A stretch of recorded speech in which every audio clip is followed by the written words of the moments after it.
in case you haven't stepped outside.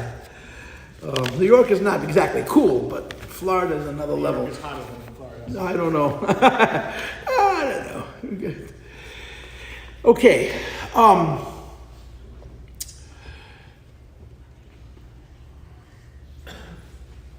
The event that we are commemorating, that we are celebrating, is 98 years old. 98 years is a very long time. It's a very, very long time. In 1927, the previous Lubavitcher Rebbe was arrested, imprisoned, then exiled, and then released over the course of a few weeks from the Soviet prison. When they arrested him, they planned to make short work of him. He was not supposed to live till the morning, literally. The plan was to shoot him before anybody could react. By the incredible grace of God and by incredible fortuitous, what we call hashgacha pratis, by overt expressions of the divine hand, he walked into the wrong room or didn't go where he was supposed to go. And by the time they wanted to end his life, there was too much noise from out of Russia. And that plan was foiled, and over the course of a short time, he was released. He could not stay in Russia beyond that point. First of all, it was far too dangerous to him.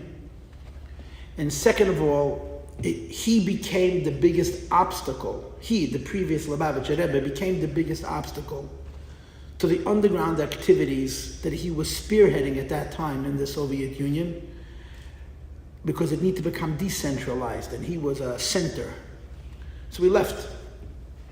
That same year as October, and eventually he made his way to the United States. And we're here in Florida 98 years later, in no small part because of that miracle, because of this event. What I would like to do in this talk is give you a sense of what that world was like, what the previous Rebbe undertook, and most important of all, how it speaks to us. We live in a very different world. We can't even relate to that world. We have no concept of what the Soviet Union was like under Stalin and Machon. We can't even relate to it, seriously, unless we come from there. But there is a timeless message in those events, in these events, and in this history, which is why we don't only talk about it, but we literally celebrate it. It's a holiday. It's a real, serious Yom Tov, this day of the liberation of the previous Rebbe from the Soviet prison and gulag and exile.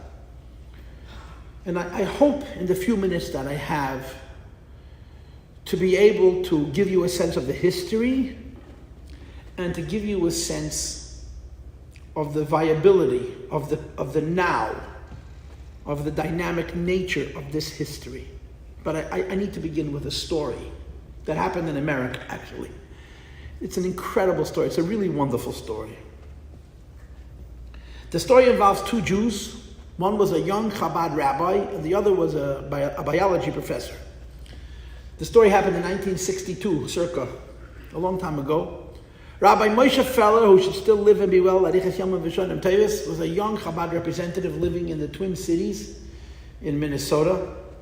He had just arrived with his young wife on their mission. And part of what he undertook at the outset of his mission was to try and meet as many prominent Jews as he could. He wanted to make acquaintances, he wanted to get to know people, and more importantly, he wanted people to get to know him. So we got a list. He was actually a native Minnesotan. He was born in Minnesota. He got a list of all the important Jews in Minnesota, and he one by one tracked them down and made meetings with them, introduced himself, told them what he is and why he's here. And of course he hoped, A, that he would gain their support, and B, that he'd be able to teach them something.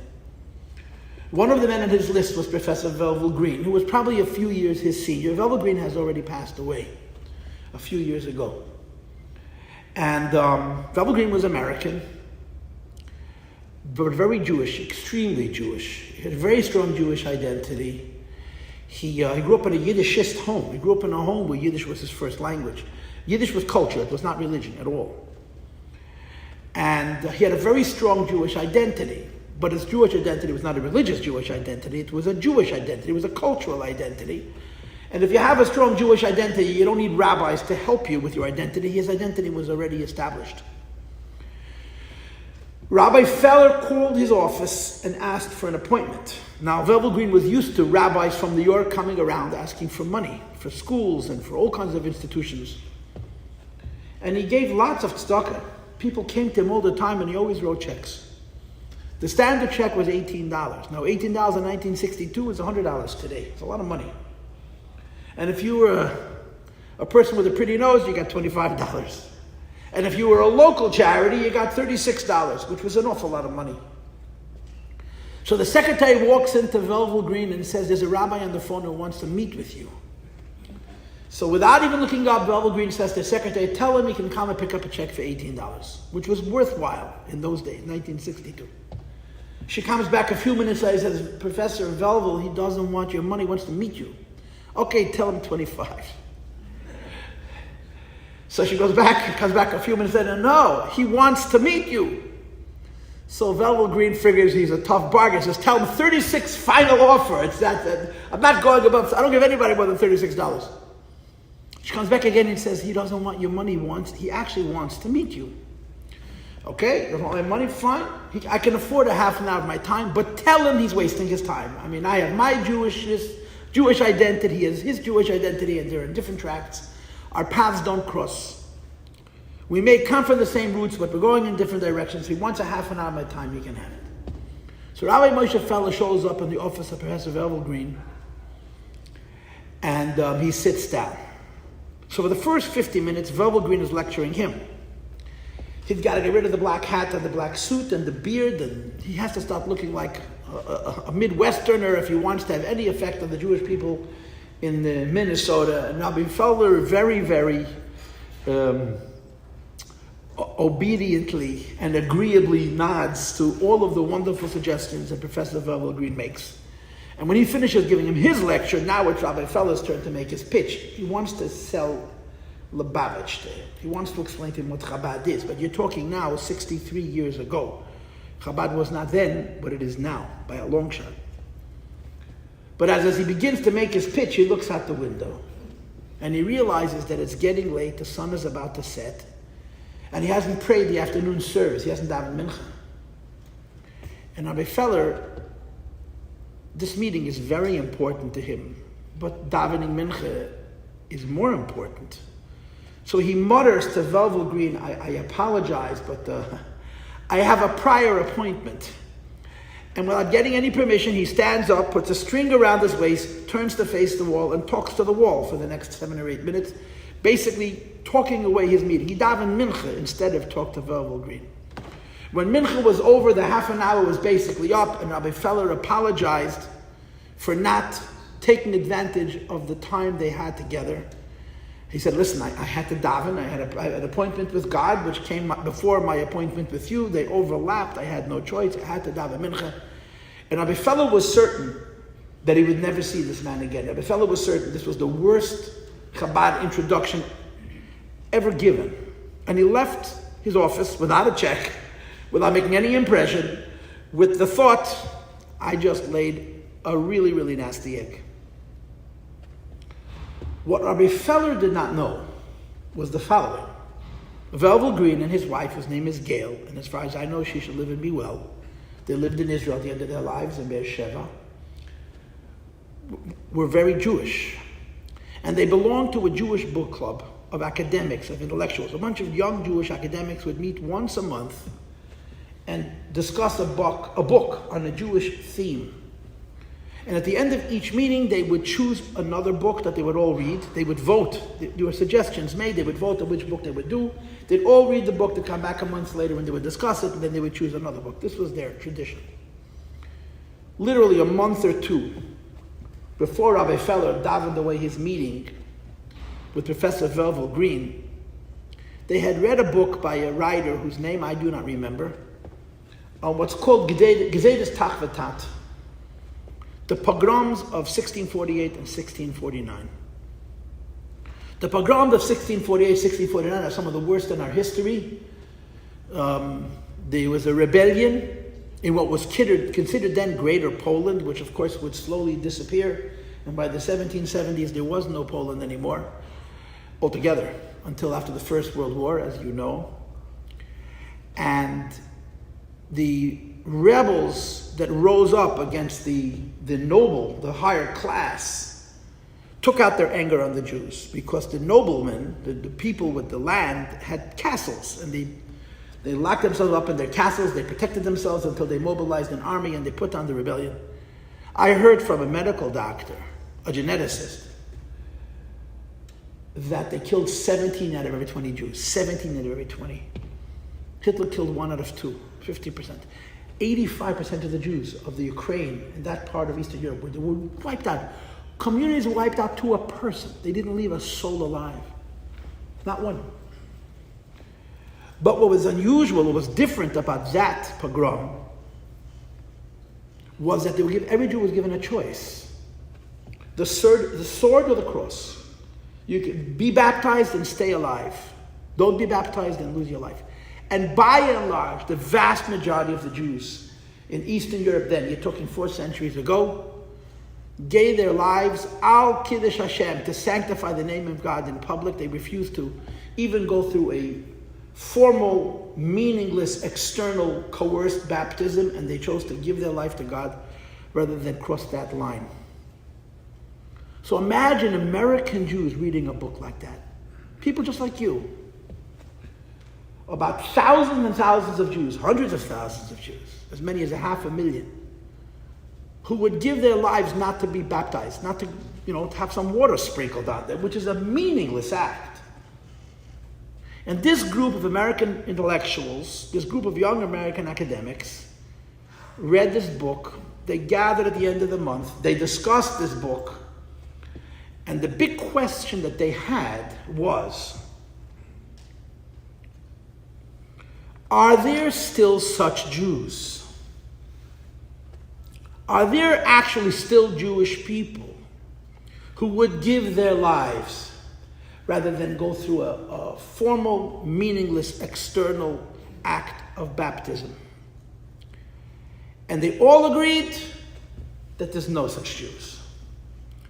Jews who were so devout, who were so dedicated, who had such a clear sense of priority that they would die rather than go through this meaningless act of baptism. There was no such Jews.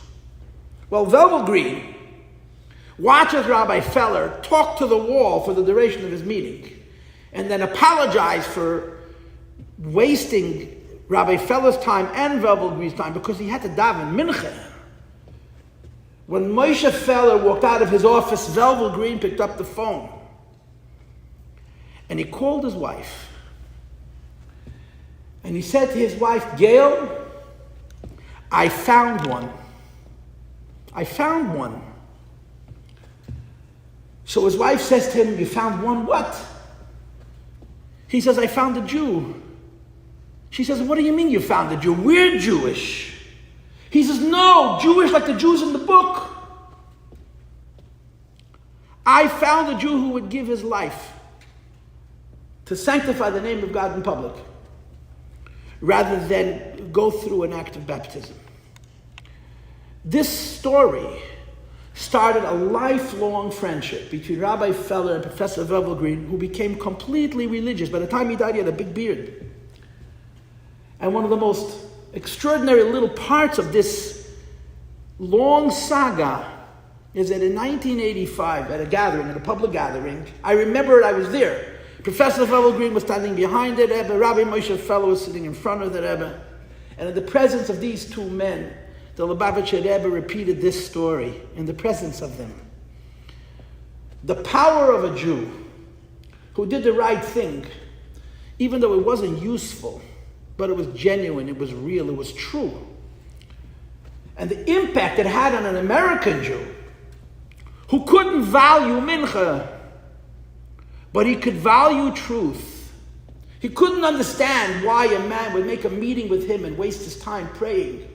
But he knew this is the real deal. This isn't a game, this isn't an act, this isn't a formality, this is not social. This is deeply and profoundly true, devout, connected to God. And it touched him so deeply that him and his wife and their children changed their entire lives. And it was all initiated by this episode. I tell the story because I think it's the perfect segue to talking to us, to American Jews who are by and large free from fear and oppression in ways that are really historic. I mean, Jews today, with all the anti-Semitic talk, we have never been freer. We've never been richer. We've never had greater opportunity. I would say in the last 2,000 years, since the destruction of the Second Temple. That's my opinion. And we have a very, very different perspective on ourselves and on our history. And it creates a unique opportunity,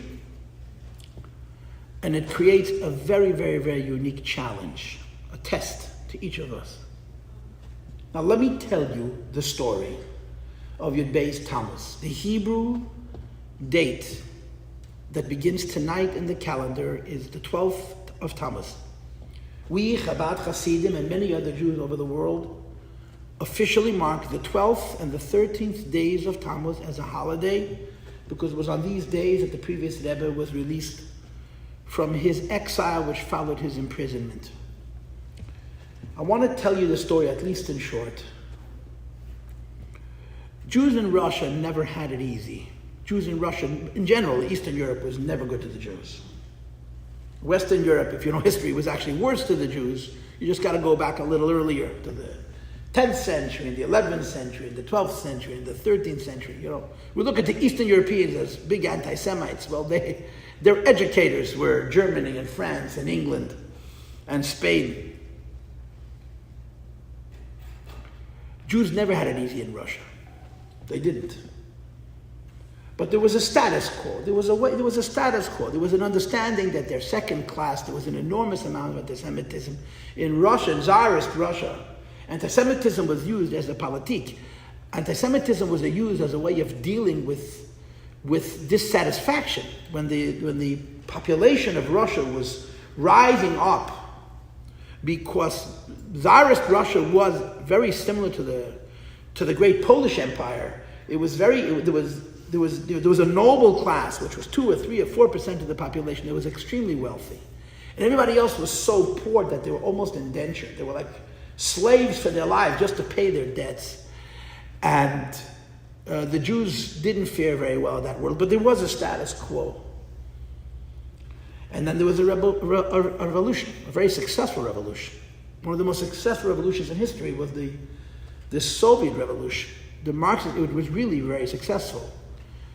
It was successful because it was carefully thought through, it was very well planned, and it was developed over the course of decades. The Marxist Revolution, which came out in 1917, had been going on since the 1880s.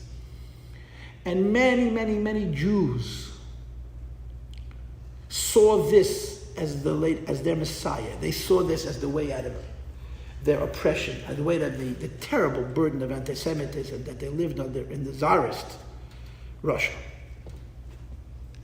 But for whatever reason, and it really doesn't make any sense, Marxism or socialism or communism, which is an economic system, it has to do with how you distribute wealth, that's all it is, made a cornerstone of its approach, a cornerstone of its philosophy, the killing of God, the murder of religion. Why you have to destroy religion to create a different social system on an economic level, they ask themselves that question today. They don't understand why. It's just how it was.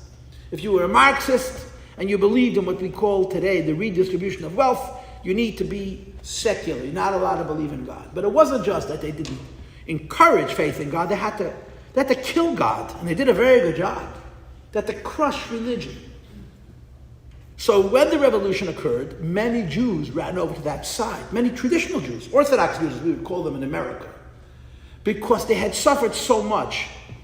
Their lives had been so difficult under the czars. And communism offered them equal rights. Officially, there was no difference between one person and another. I mean, they all ended up in the gulag anyway. They found out that anti-Semitism doesn't have to do with a political system, doesn't have to do with an economic system. It has to do with the fate of the Jewish people. Whoever is in charge is going to be anti-Semitism. And they suffered under the communists no less than they did under the Tsar. But they believed. They bought into the hope that there's opportunity. But unfortunately, a part of that revolution was to turn their back on God, to turn their back on their tradition, to turn their back on Judaism, and most painful of all, to turn their back on any Jew, turn their backs on any Jew who didn't believe as they believed. And this is one of the saddest parts of the story of Soviet Jewry, that in the early years, in the 1910s and the 1920s, the biggest persecutor of Jewish people were Jewish people.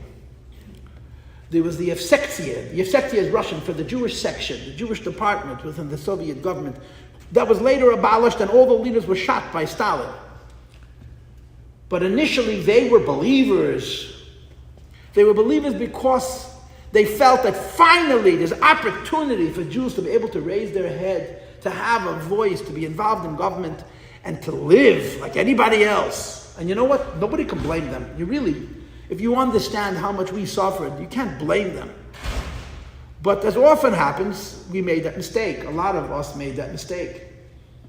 So there became a deep, deep identity struggle amongst Jews in what was now Soviet Russia, communist Russia, as opposed to Tsarist Russia, where many, many Jews became religiously committed to communism, which meant religiously committed to a war against all religion.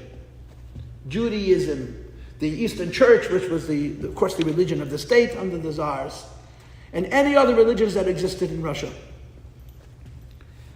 And the Jews who held on to the tradition, what we'll call the timeless Jew, the immortal Jew, the Jew who knows that Judaism doesn't change, God doesn't change, the Torah doesn't change, the world changes. The reality, the environment changes, the conditions change, the circumstance changes, but absolute truth is always absolute. And there began a period of terrible persecution. Terrible persecution. I'm talking now 1921, after the Civil War was over, 22, let's say. The revolution started in November 1917 in Leningrad, in Petersburg, and it swept through Russia from the very north to the very south. It was a terrible civil war. Many, many, many, many Jews were murdered in that civil war by all sides. And when the Civil War was over, by 1922 approximately, there was opportunity for the Soviets to now consolidate their power. And the Jewish section of the Communist Party made it their business to close every shul, to close every cheder, to close every mikveh, to close every institution that had any trace of Jewish faith, of Jewish religion, of Jewish practice, of Jewish tradition. And they did it cruelly, they did it quickly, they did it oppressively. And a lot of people who could ran away. They left Russia. It was very, very difficult. They ran away. They left the Soviet Union. They went to Poland. And many of them would lose their lives 20 years later in Hitler's war. The previous Rebbe stood and fought. And he screamed from the podium, where are the rabbis going? When there's a challenge to the Jewish people, the rabbis have to stand and fight. The Rebbe would say all the time that when a ship is sinking, the captain leaves last, not first. And all over Russia, which had the strongest Jewish tradition in any country in the world, people of prominence ran away. They left. And a vacuum of leadership was created that the previous Rebbe, with a handful of his Hasidim, tried to fill. And he did incredible underground work. He sent people, individuals, his students, his former students, to reconnoiter the length and breadth of Russia, which is a very, very large country. and to find out what was happening in every Jewish community.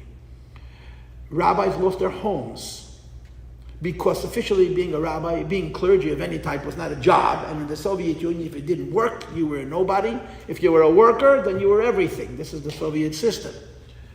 And they were impoverished. And many of their former parishioners, many of their former members turned against them because they believed in this hope, in this promise that this is going to be a new world, the latest Messiah. There have been 1,000 Messiahs. And they're all false, unless they're connected to the unchanging truth of Torah mitzvahs, of practice, of Jewish practice, and Jewish thinking, and Jewish living. And the Rebbe began to plug holes. Where a rabbi left, he sent one of his students to be a rabbi. Where the school was closed, he opened a little cheder in the underground. Where the mikveh was closed, he opened a secret mikveh. And many, many, many, many of his students were arrested, sent off to Siberia. And quite a few, including relatives of mine, never came home. And they left widows and they left orphans. But the previous Rebbe believed that this was a moment for defiance. And that's really the essence of the story. What do Jews do when they have challenge? What do Jews do when they have challenge? There are two kinds of Jewish challenge. Thank you. I have my coffee over there, and I have my water over here. Okay, I won't drink either of them. Both of them. The 2 cups will keep me company. I need the coffee, yeah. What do Jews do when they have challenge? So we have 2 kinds of challenge that are represented by 2 very important holidays.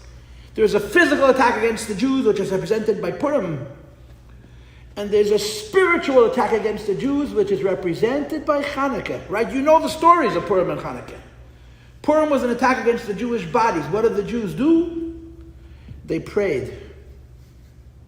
Hanukkah was an attack against the Jewish soul. What did the Jews do? They fought. The way I like to say it, and it's really painfully sobering, when someone attacks a Jew, it's God's business. When someone attacks God, it's the Jew's business. And that moment in the Soviet Union, 1922 and 1923, the previous Rebbe made the decision that he's not running away. He's going to stand and fight. He's going to stand and fight. And he had built a yeshiva 25 years before. And however it worked out, did he know what was going to happen? Did he build it in anticipation? The students of the yeshiva that he personally raised as their principal, as their educator, now became his generals and his lieutenants in this war to keep Judaism alive in Russia. You must understand, ladies and gentlemen, this is very personal to me. I have a father, and he's alive and well. And he was born in Moscow. He knows what I'm telling you, not because he heard it from anybody, but because he lived it. I'll just tell you one story from my personal family, which it makes my hair stand up. My father had a brother who's now deceased. He was older than he was. My grandfather, who I knew, worked at the central bank in Moscow. He was very well educated. And he was an Orthodox Jew, and he worked for the Soviets. His son would come home from school, and they had no mother. Their mother had died. So he would go to his father's office, and he would lean over his father's desk. Try to imagine this. A kid of 8 years old, 9 years old. He would lean over his father's desk and whisper to his father. He would talk to him. And that's how he prayed mincha. That's how he davened. Can you imagine? That's how he davened the afternoon service in a room full of communists. He was talking to his father after school. This is real. And it's to a great extent very personal. And the Rebbe, the previous Rebbe, said, we're going to fight. And I be direct with you. It was a fight they couldn't win. You're not going to defeat the Soviet Union. And I don't think the previous Rebbe fought this battle to win. He fought this battle to fight. This is the story of this holiday. Just like 22 centuries ago, the Chashmonaim fought a war they could not win in any world. And it was a war of defiance. It was a war of principle. If you desecrate God, if you desecrate what is precious to God, the Jew says, I'm going to stand and fight. As a statement of defiance to he or she who wishes to desecrate what is holy and what is sacred and what is true. And of course the story of Hanukkah was that this incredible miracle happened.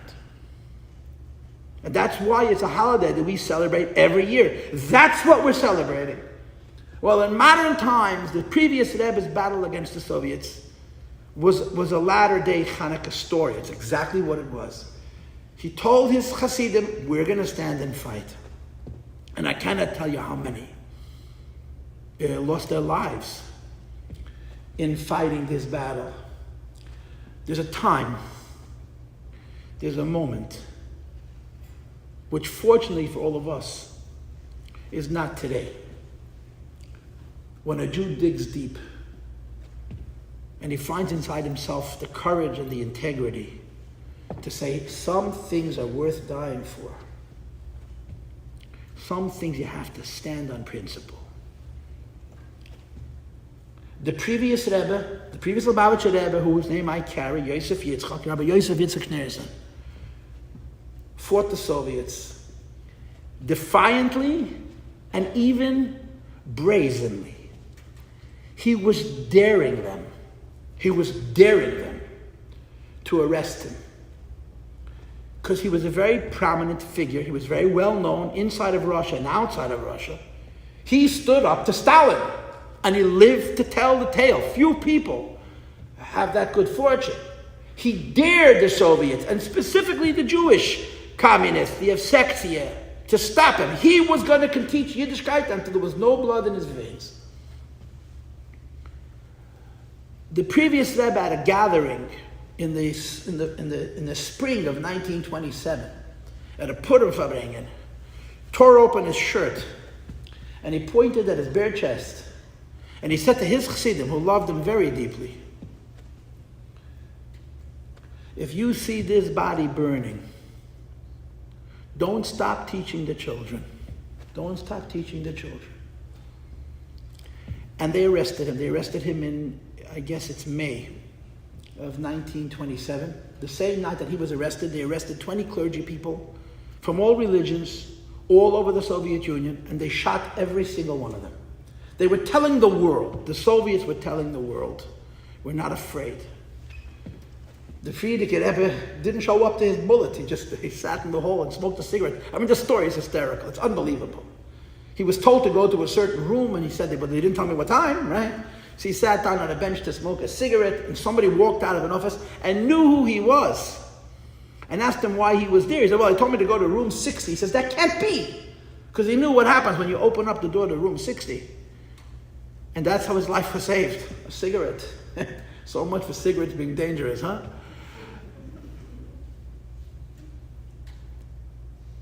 The frame of this story is that when the previous Rebbe in the Soviet Union fought Stalin, he fought the communists.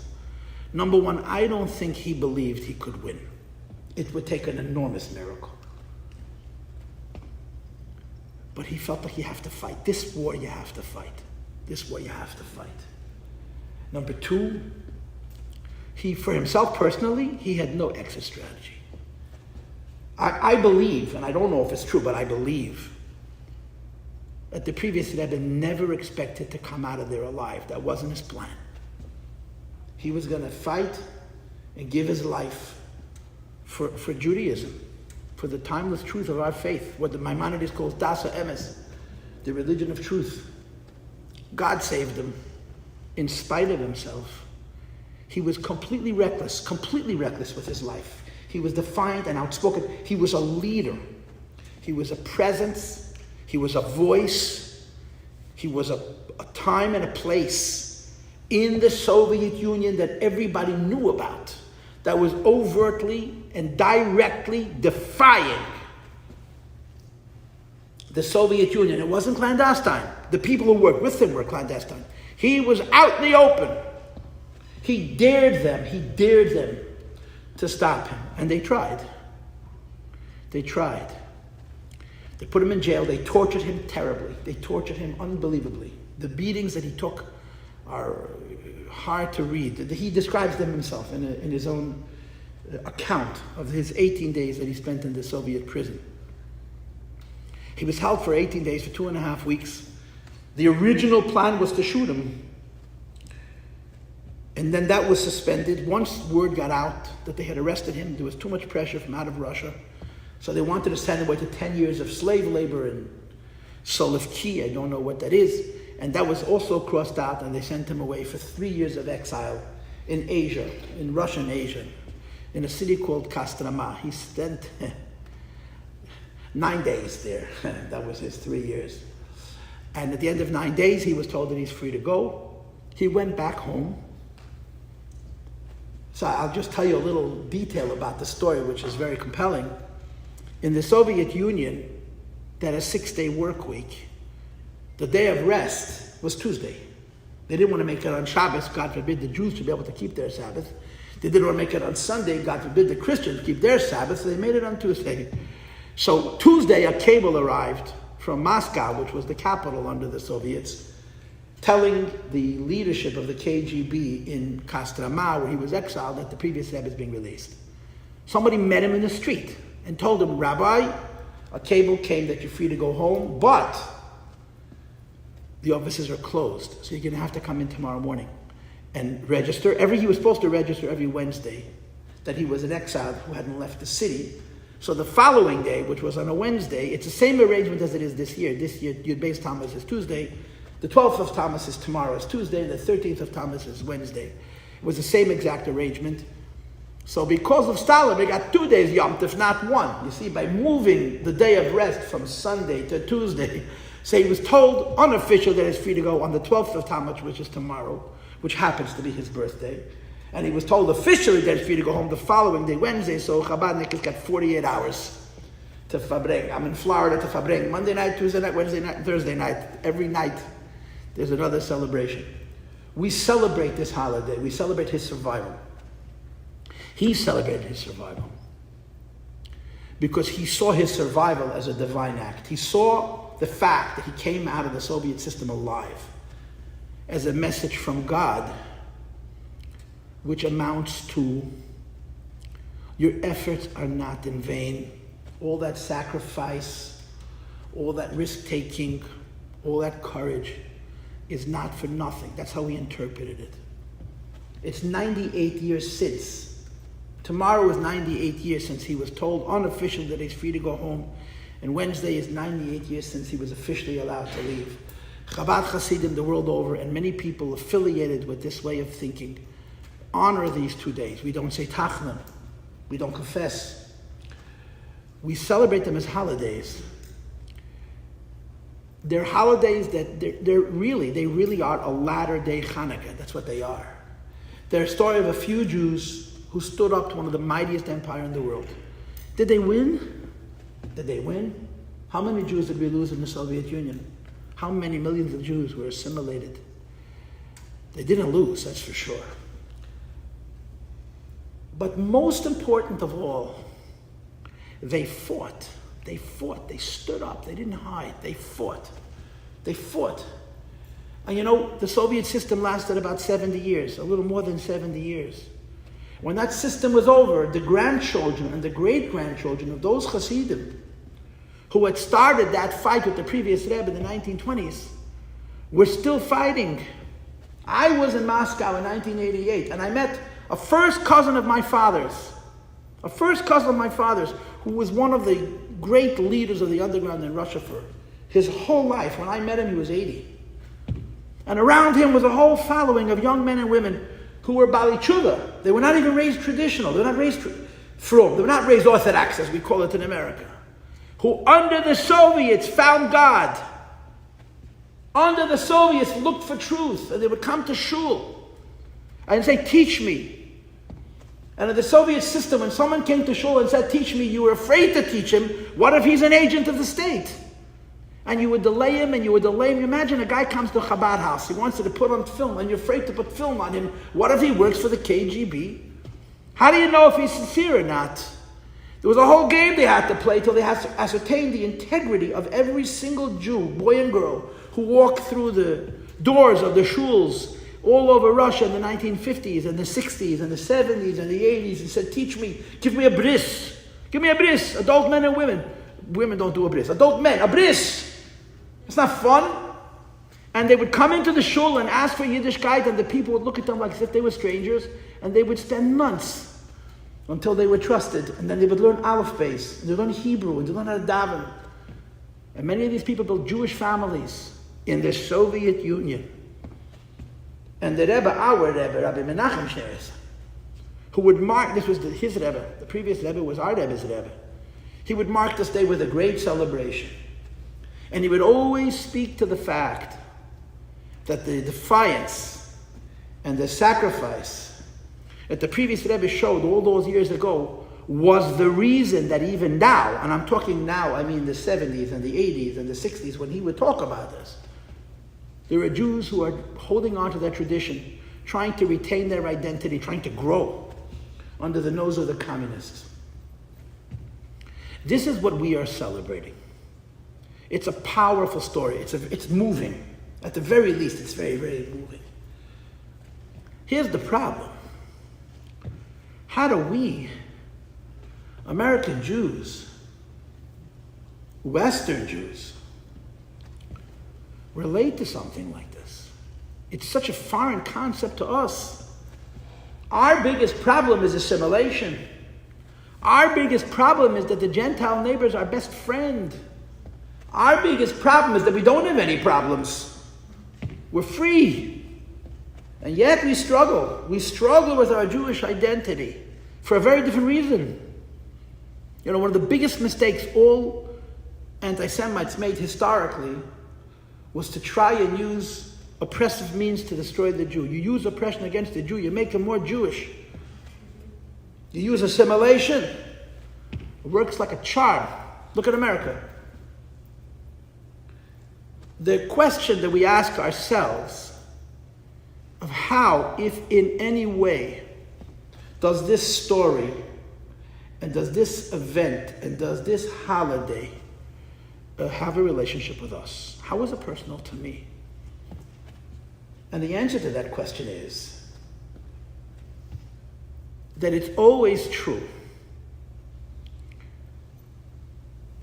that every single one of us, every single Jew,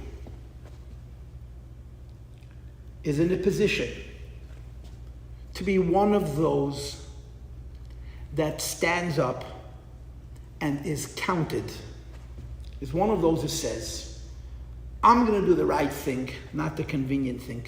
I'm going to do the right thing, not the popular thing. I'm going to do the right thing, not the mainstream thing. It's a very different world. It's a very different challenge. Same God, same Torah, same mitzvahs, and the same Jewish people.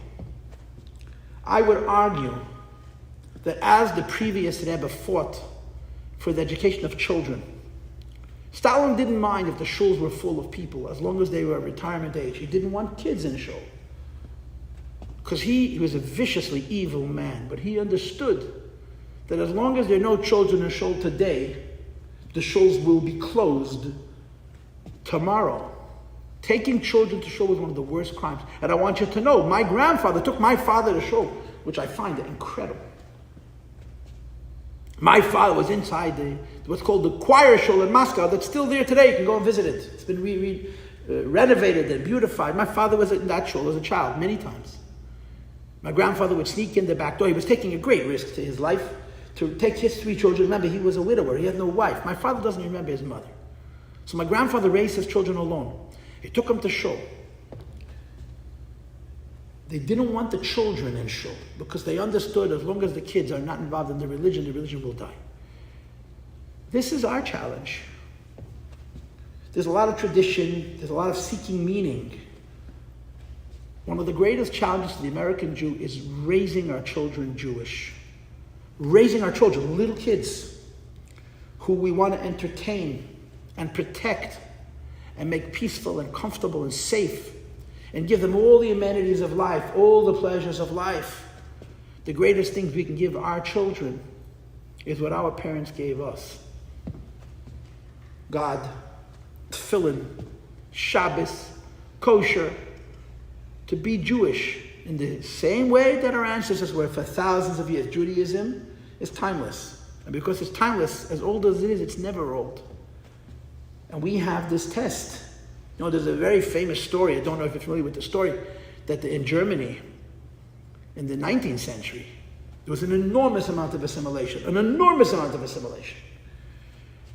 And Rabbi Shamshul Hirsch came to Rabbi Hirsch, the famous Rabbi Hirsch. You know the Hirsch Chumash. He wrote many, many books to create a philosophical / scientific approach to Judaism, which he wrote, of course, in German, because he was trying to reach German Jews and wake up their souls. He came to Frankfurt, and he gathered all the girls, all the young women, and he spoke to them about mikveh. He spoke to them about the family purity, about a Jewish woman using the mikveh. And the purpose of using a mikveh is to live a Jewish life in the most intimate part of your life and to bring Jewish children into the world kosher, the way God wants. And he got up in shul in front of all these girls and he explained to them what mikveh is, and he explained to them the importance of mikveh, and explained to them how special it is and how holy it is and how it has a great blessing effect on our children. And then he asked, does anybody want to be the first volunteer to use the mikveh? And not a single girl volunteered, not one, not a one. And after he asked a few times and nobody moved, he went over to the ark, he pulled open the curtain, he pulled open the doors, and he stood in front of the Sefer Torah, the Torah scrolls, and he said, I swear that any girl who stands up and commits herself to use the mikveh, I guarantee her that she will have long life, she will have great health, and she'll have great wealth, and she'll have beautiful children. And one girl stood up, one. And then another. And then another, 3 girls.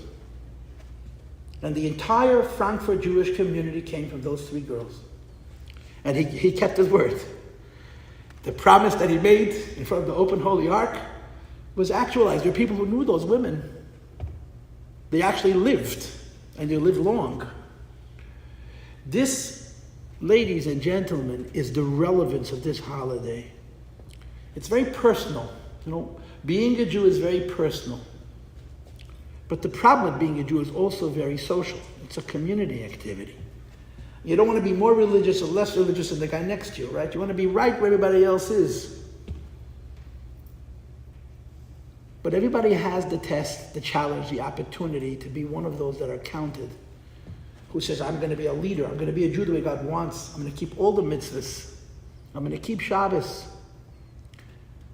And then another person follows, and another person follows, and another person follows. You don't necessarily get the credit, but you created the ripple, the trigger, that set in motion a series of events, which translates into another mitzvah, into another mitzvah, into another mitzvah.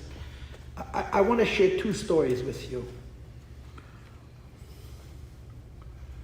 There's a man in Crown Heights who I know him socially. I know him because I saw his picture in a book. And the next time I saw him, I virtually embraced him. I pounced on him with every way except my body and said, oh, I'm so happy to meet you. His name is Cohen. If you will meet him, we'll say, nah, not me. He means somebody else. I want to tell you a story about this Mr. Cohen. And I don't care that I'm saying his name. Okay, let you all go find him and look him up and embrace him. He's a simple man. He's a professional. He's a businessman. He has a wonderful life. But he was born in the Soviet Union. And his grandfather was a big tzaddik. His grandfather was a famous Chacham, a Frediker rabbi, who was deeply involved in the work of the underground. And in the Soviet Union, if you were involved in the underground, whether you liked it or not, you were Chabad, because Chabad were the unified presence. They were the community, so to speak. And this was his Zayde, his grandfather. His mother was a professional. She was a dentist. She was an Orthodox woman.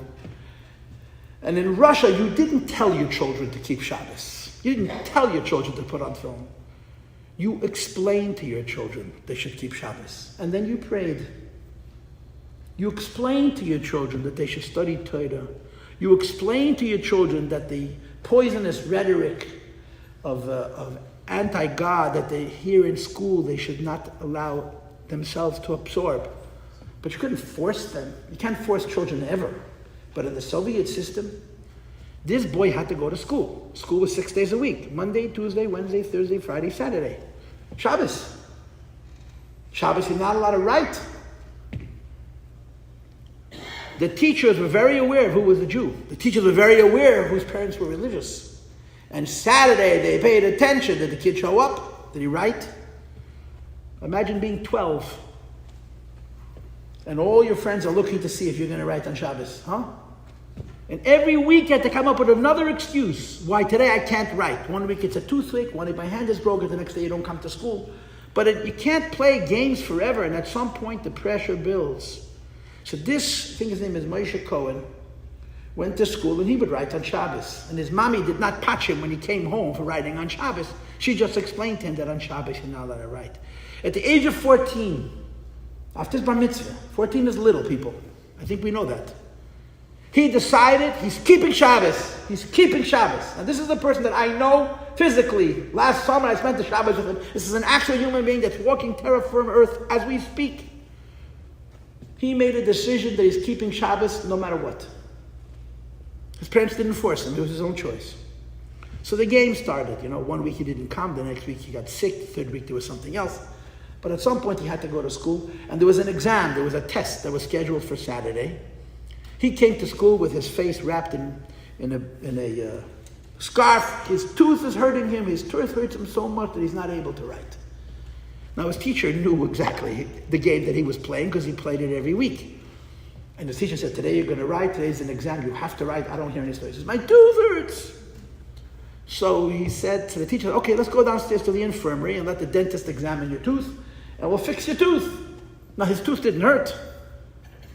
So you go down to the infirmary, the dentist examines him, and the dentist says which tooth hurts, and he points out one tooth at random, and the dentist says, okay, let's pull the tooth. And Moshe Cohen says, my mother's a dentist, for heaven's sake. My mother is a dentist. My mother can pull my tooth. No! If you're not going to write today, we're going to pull your tooth. A 14-year-old boy. And they had no Novocaine. They had no painkiller. They pulled this boy's tooth without any painkiller. So he should not write on Shabbos. It's an actual story of an actual person who I know. And when I saw him after I read the story in some book, to me, he's a hero. I'm a nobody. This was life in the Soviet Union. We don't have such tests. Our test is that we don't have such tests. And the challenge is to know that Judaism is always true, always. And it's on each one of us as individuals to stand up and be counted, as the previous Rebbe did in the 1920s in the Soviet Union. I'm going to finish with one more story and then I'm going to stop. I suppose after this we're going to go into the other room and have a fabrengen. I don't know what the program is, but this is my formal speech. But I'm going to ask you a favor. After I finish talking, I would like to sing several nagunim. Please sing with me, because if I sing alone, I'm not much of a chazan. It's going to be a terrible concert. But it is a fabrengen, it's a Hasidic gathering. This is a little bit formal as opposed to what we've done in the past when I've been here. But I'd like to end this meeting with, I want to sing two songs, which I'll explain to you in a moment. But before I do, I just want to tell you a story. There's a rabbi in South Africa whose name is Rabbi Lapin, Rabbi Lapine. Rabbi Lapin, he's not a Chabadnik, he's not a Lubavitcher. In the 1970s, he had been fortunate enough to go to Israel and learn in a yeshiva. And he came back to South Africa. He married and he settled there. He was from South Africa originally. And he joined one of the large congregations, one of the large shuls in Johannesburg. And he saw that there was an enormous lack of engagement with religion and an enormous lack of Torah classes, of Torah studies. So he started to teach. He gave one class to 3 people, another class to 2 people, and people flocked to him. Over time, the number of classes he gave and the number of people participating in his classes grew. Now, he was a businessman who was working very hard to support his family, and his quote-unquote rabbinate was a volunteer job. He became so exhausted that he decided to liquidate his business and dedicate himself to the rabbinate full time. And he flew to New York to meet the Rebbe in the 1970s to discuss this with the Rebbe. And he told the Rebbe, I am a businessman, I've made some money, I'm prepared to close my business because I see the need to teach, and I can't do both, I'm just exhausted. And the Rebbe, in typical Rebbe form, told him, quote, more rabbanos, more business, do more rabbinate, more business. He says, Rebbe, I can't handle what I got. And the Rebbe said, no, you keep your business open because people listen to a rabbi differently when that rabbi earns a living in a way that's independent from his role as a rabbi. So he said to the Rebbe, Rabbi, I love your opinion of me, but what you're describing, I can't do. I simply cannot do it. I'm falling apart, I'm collapsing. So the Rebbe said to him, you know what your mistake is? Your mistake is that you view a meeting between one Jew and another that involves religion. A meeting between one Jew and another where one Jew puts on tefillin with another Jew. One Jew teaches Torah to another Jew. One Jew encourages another Jew to keep Pesach or Shabbos. You view it as a chemical reaction. You have one chemical, one element, it's stable. You have another chemical, another element that's also stable. You bring them together, they interface, they interact, and there's a reaction. And after the reaction, there's a new normal. The chemicals find a new balance, and the reaction stops. Every act of Torah and mitzvahs is not a chemical reaction. It's a nuclear reaction. It creates ripples, what they call a chain reaction. Every act has multiple actions that come from it. And we may look at ourselves and think, what can I do? How can I change the world? I'm a little nobody. What we must appreciate is that every good deed that we do begats additional good deeds. And the more time that passes, the more good deeds come from one initial good deed. And the Rebbe says, if you'll look at your life that way, you'll see that you can do more. And there's time for everything. So Rabbi say, ladies and gentlemen, you've listened to me very, very well. I appreciate that. I want to sing with us, together, 2 songs.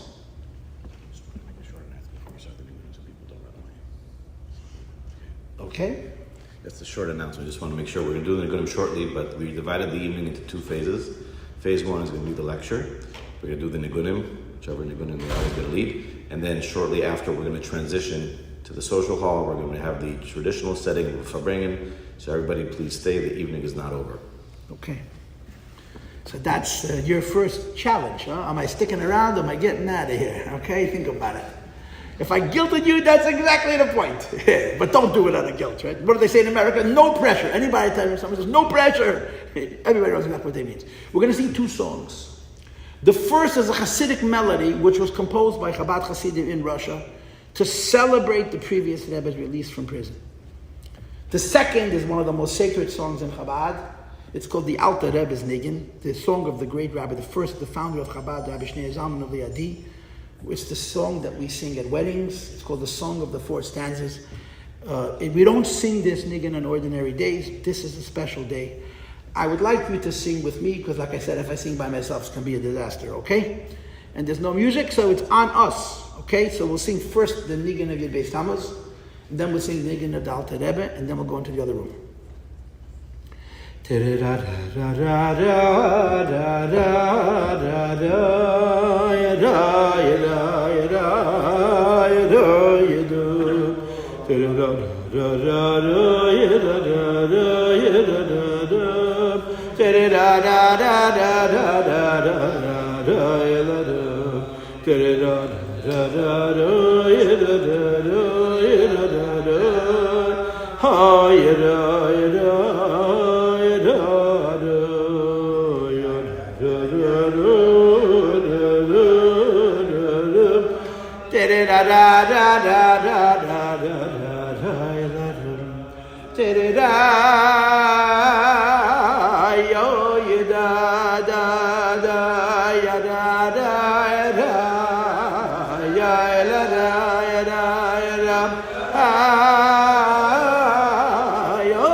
Now we'll sing the Alter Rebbe's Nigun, okay? Please sing with me, please, please. This is probably more familiar to more of you.